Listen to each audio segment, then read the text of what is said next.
Boom. So I'm chilling at the School Velocity headquarters Yes, sir. with the man Jansport J. Jansport J. So who's in there right now? Who's in the lab right now?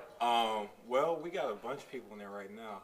This project that we're working on right now is High Power Moves, which is me and my boy Hard Work from West Covina. I'm from Covina, so we're trying to really put together a really dope project for just our whole movement coming out the 626 out of Covina, West Covina, all that, and just try and reach the masses with it. So we got a bunch of our people in there right now. First, tell everybody your story, like where you came from, how you got into music. Got into music. I've always been listening to music ever since I was a little kid. I had an older sister, I have an older sister, who's about 12 or 13 years older than me. So I feel like I'm 23 years old, but musically I'm about 30, 31. So just growing up, I was listening to like 91, 92, kind of like EPMD, Slick Rick, NWA, Luke. It was a wide spectrum of kind of hip hop artists. So I think it kind of came around 1997. The first time I heard Timbaland do a beat, or not the first Timbaland track I heard, which is "I Can't Stand the Rain" by Missy, and that was the first time I had ever heard a hip hop track and really took notice of the beat, you know. And I remember my sister and her best friend were talking about it, saying, "Oh, this is Timbaland who did this people," and it sounded different than anything I'd ever heard. So Timbaland came out with his album called "Welcome to Our World" with Magoo, and as soon as I bought that as a little kid, 12, 13 years old, I listened to the whole thing, and I didn't know what he was doing, but whatever he was doing, I wanted to do it. So, ironically, for my style, Timbaland is the one that got me started. Started messing around with FL Studio version 3 in 2002. My friend got a pirated copy, so we would play around on that, make spoof songs and all that kind of stuff. Went off to college, went to Pepperdine freshman year, 2004, 2005, and I got a laptop for the first time. But my laptop didn't have FL Studio. And so I asked my friend to give me a pirated version again, and he was taking too long for me, which was like actually 2 or 3 days, so I couldn't wait anymore. So I got my first little credit card, went up to the FL Studio site, you know, got the whole program, got lifetime updates. And as soon as I bought FL Studio, I said, okay, I got to do this for real now. So 2005 is kind of where I said to myself I was going to be a producer, and to me that's half the battle, just realizing that, you know, everybody out there is a producer or a rapper, but I decided for myself in 2005 that I was going to be a producer. So I started then, put out, you know, first project in 2008, the Carry On Experience. From there, everything's kind of built up to where it's at now. So Heck yeah, man, that's dope. Clearly, Timberland's a influence. Who else are some of your influences in terms of production or people you got inspired by? well, I always tell people there's a magical four for me, and that four is Ninth Wonder, Jay Dilla, Pete Rock, and DJ Premier. That's like the mythical four. I kind of, you know, I study their stuff a lot, and I try and add their stuff and combine it with my own twist. But definitely those four. Other producers, Black Milk is definitely very dope. Even MF Doom, Timbaland, like I mentioned before, Neptunes, Kanye, you know, just a bunch of stuff like that is what I really kind of gravitate towards. But Word. definitely that Magic Four is like the goats to me. That's the Mount Rushmore Right, producers. right. So without giving away too much of the, the secret formula, so what? How do you describe your style? How do you go in to make a beat? Is there like a particular sound that you think that you've kind of gotten for your own, or you just kind of?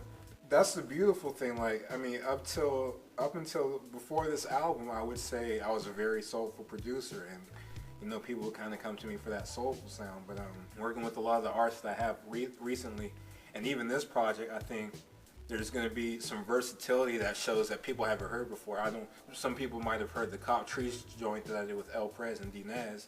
You're going to hear a lot of stuff like that, kind of that has a knock, that has an 80s type sound, and you're going to hear some stuff on this hard work project, this High Power Moves, that's really just like out there that I don't know if you've heard yet. You know, it's really, it's kind of pushing what I've done before. So I can't honestly say what my sound is. Like, I mean, at the end of the day, you know, the soul music is my bread and butter. That's what I go to. But I think within the next year or so, people are going to hear so much from me. They're going to hear a versatile style. and they're going to be able to kind of attach Jansport J to somebody that listens to various types of music, and it's reflecting in his music that he produces. So. Right. And I was reading on your Twitter, probably recently, I think it was just a couple of days ago, how you were saying how you were thinking about where you were just a few months ago in February and how things have changed already and it's June. So where were you back in February? February 2008, I was in a crew called the Rhythm Voyages crew. Shout out to everybody in that: PCO, Direct, Emperor Bohe, my boy B. Water, Velocity, MH. Like, we were a crew of 8, and I was the last person inducted in that crew. And I remember I was just feeling like that was the dopest thing ever. That was part of a hip hop crew. And things kind of fell apart with management, and stuff happens. And when stuff like that happens, you realize who's really trying to do this and who's not going to do this. When that thing kind of fell apart, I had a meeting with the manager and things didn't work out. And so I said, well, I'm going to do this regardless of what everybody else does. So me and my boy B. Water connected. We're in the group called the Bench Mob, which is separate from my producing stuff. It's where I actually rap in.